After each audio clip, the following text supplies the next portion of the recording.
Avec la victoire de la France en demi-finale contre le Maroc, là, il y a plein de gens qui sont sortis dans la rue. Plein, plein, plein. On a gagné, on les a tués, on est en finale, on est les meilleurs. Je vous passe la critique concernant ce type de public qui ne connaît rien en sport. Le seul sport qu'ils pratiquent, c'est quand ils mettent leur lacet debout, sans utiliser de chaise. Donc ces gens-là qui font pas de sport, tout d'un coup, ils estiment être les meilleurs. Ceux qui sont les meilleurs, c'est ceux qui sont sur le terrain, ceux qui jouent réellement. Vous avez le droit d'être content en même temps. Vous êtes supporter d'une équipe, d'un pays, très bien, vous êtes content, super. Mais on est les meilleurs? Non, toi t'es rien du tout. Tout ça pour dire que cet enthousiasme débordant, les gens sortent pour du foot. Les gens sortent quand des équipes gagnent, quand leur nation gagne. Ils sont fiers d'être français, ils sont fiers d'avoir gagné, ils sont fiers d'un jeu. Il y a 22 personnes qui s'amusent sur un terrain. Eux, ils ont de la chance parce que c'est des professionnels. Moi aussi, j'aimerais bien être payé à faire du sport, j'adore le sport moi. Donc si tu me dis je te paye à faire du sport, moi je fais du sport 12 heures sur 24, il n'y a pas de problème.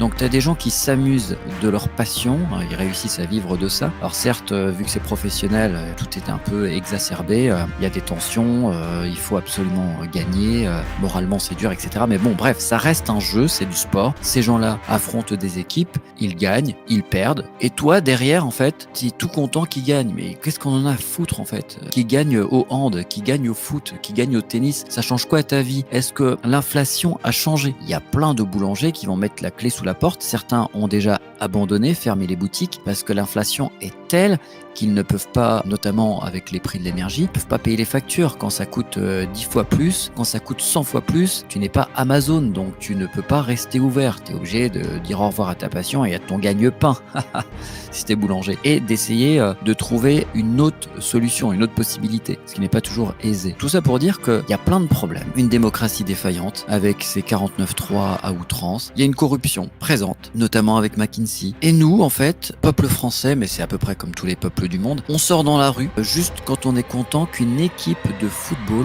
ait gagné un match. Mais même si elle gagne 250 000 fois la Coupe du Monde d'affilée, ça change quoi réellement? Est-ce que ton quotidien à toi a changé? Alors je veux bien que tu aies des émotions, que tu sois content, etc. Mais tu n'es pas ému de voir des boulangers perdre leur travail. Tu n'es pas ému de voir des gens dans la rue, des SDF. Ça ne te provoque pas la moindre empathie. Le seul truc qui te fait réagir, c'est regarder un match de foot sur TF1 ou sur beIN Sport, voir une victoire de ta nation ou de ton équipe et sortir. Alors la nation, c'est encore pire, parce que pendant la Coupe du Monde, vous avez même des gens qui ne regardent jamais le foot de leur vie, qui s'y intéressent et tout d'un coup, c'est les meilleurs du monde. Parenthèse fermée.